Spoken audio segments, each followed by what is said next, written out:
प्राप्त करने के लिए वहां वर्षा काल में 4 महीने तक रहे। वहां पुरवासियों और बलराम जी ने उनका खूब सम्मान किया। उन्हें यह पता न चला कि ये अर्जुन हैं। एक दिन बलराम जी ने अतिथि के लिए उन्हें निमंत्रित किया और उनको वे अपने घर ले आए। त्रिदंडी भेषधारी अर्जुन को बलराम जी ने अत्यंत श्रद्धा के साथ भोजन सामग्री निवेदित की और उन्होंने बड़ी प्रेम से भोजन किया। अर्जुन ने भोजन के समय वहां विवाह योग्य परम सुंदरी सुभद्रा को देखा। उनका सौंदर्य बड़े बड़े वीरों का मन हरने वाला था। अर्जुन के नेत्र प्रेम से प्रफुल्लित हो गए। उनका मन उसे पाने की आकांक्षा से क्षुब्ध हो गया और उन्होंने उसी पत्नी बनाने का दृढ़ निश्चय कर लिया। हे परीक्षित, तुम्हारे दादा अर्जुन भी बड़े ही सुंदर थे। उनके शरीर की गठन भाव भंगी स्त्रियों का हृदय स्पर्श कर लेती थी। उन्हें देखकर सुभद्रा ने भी मन में उन्हीं को पति बनाने का निश्चय किया। वह तनिक मुस्कुराकर लजीली चितवन से उनकी ओर देखने लगी।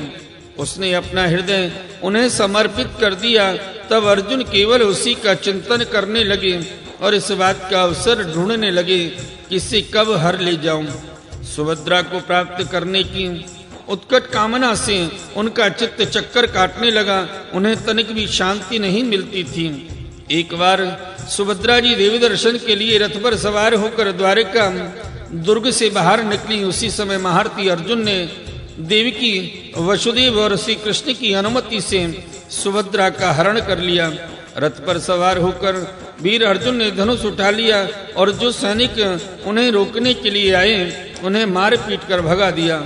सुभद्रा के निज जन रोते चिल्लाते रह गए और अर्जुन जिस प्रकार सिंह अपना भाग लेकर चल देता है वैसे ही सुभद्रा को लेकर चल पड़े। यह समाचार सुनकर बलराम जी बहुत बिगड़े। वे वैसे ही क्षुब्ध उठे जैसे पूर्णिमा के दिन समुद्र। परंतु भगवान श्री कृष्ण तथा अन्य सुहृद संबंधियों ने उनकी पैर पकड़कर उन्हें बहुत कुछ समझाया बुझाया। तब वे शांत हुए। इसके बाद बलराम जी ने प्रसन्न होकर वर वधू के लिए बहुत सा धन सामग्री, हाथी, रथ, घोड़े और दासी दास दहेज में भेजे। श्री सुखदेव जी कहते हैं, हे परीक्षित, विदेह की राजधानी मिथिला में एक गृहस्थ ब्राह्मण थे। उनका नाम था श्रुतदेव। वे भगवान श्री कृष्ण के परम भक्त थे। वे एकमात्र भगवत भक्ति से ही पूर्ण मनोरथ, परम शांत, ज्ञानी और विरक्त थे। ये गृहस्थाश्रम में रहते हुए भी किसी प्रकार का उद्योग नहीं करते थे। जो कुछ मिल जाता उसी से अपना निर्वाह कर लेते थे। प्रारब्धवश प्रतिदिन उन्हें जीवन निर्वाह के लिए सामग्री मिल जाया करती थी।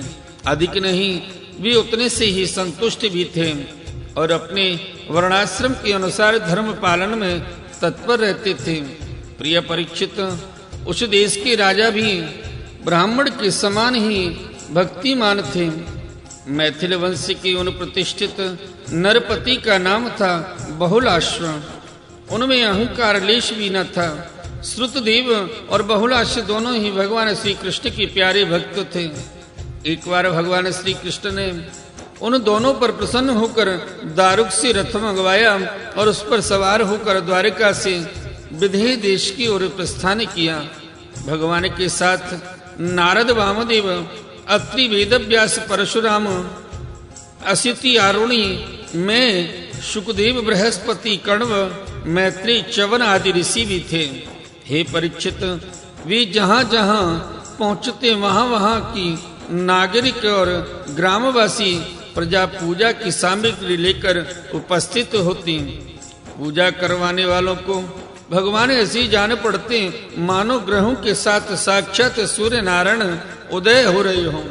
हे परीक्षित, उस यात्रा में आनर्त, धन्व, कुरु, जांगल, कणग, मत्स्य, पांचाल, कुंती, मधु, केकई, कौशल, अर्ण आदि अनेक देशों के नर नारियों ने अपने नेत्र रूपी दोनों से भगवान श्री कृष्ण के उन्मुक्त हास्य और प्रेम भरी चितवन से युक्त मुखारविंद के मकरंद रस का पान किया।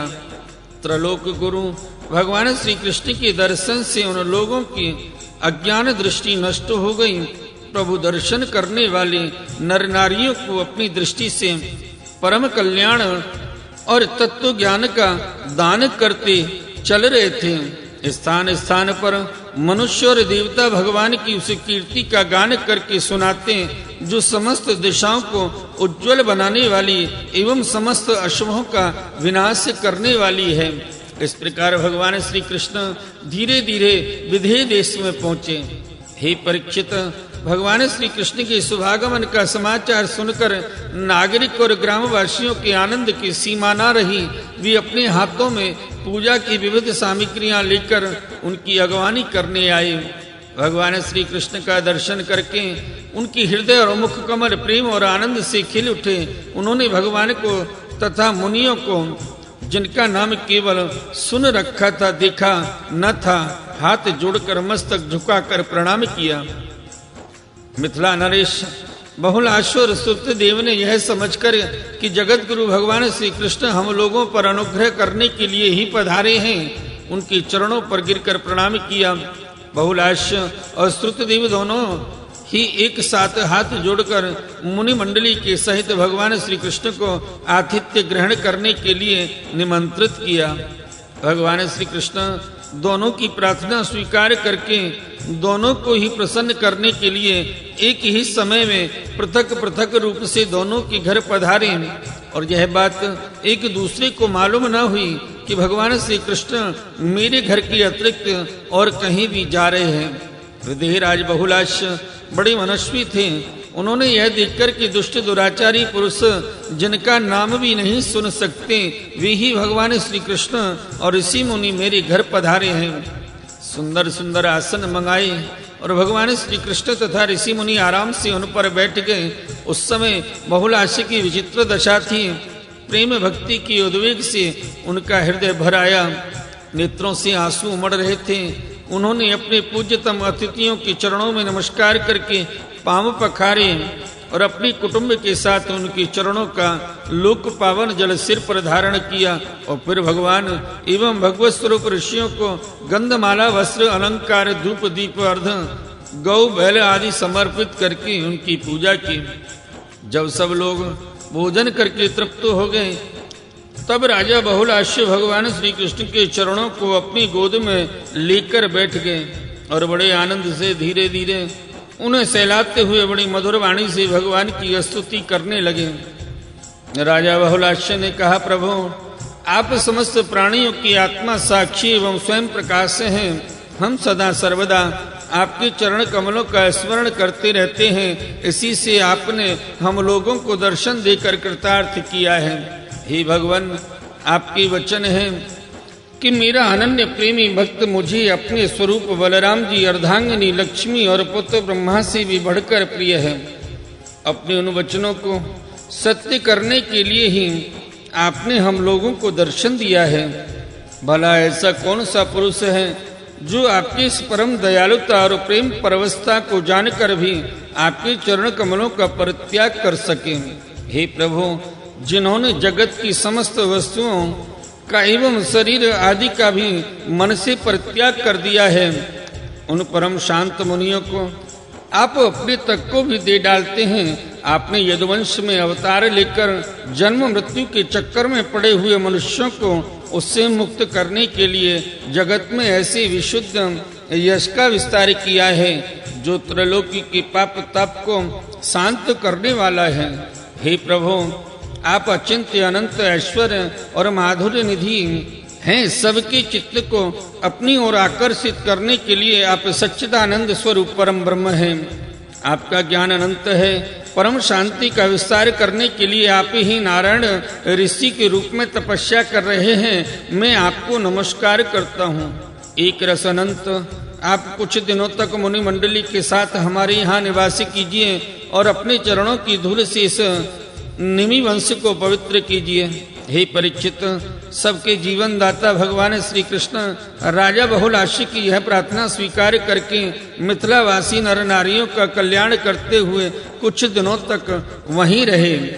प्रिय परीक्षित, जैसे राजा बहुलाश्य भगवान श्री कृष्ण और मुनिमंडली के पधारने पर आनंद मग्न हो गए थे, वैसे ही श्रुतदेव ब्राह्मण भी भगवान श्री कृष्ण और मुनियों को अपने घर आया देखकर आनंदित विह्वल हो गए।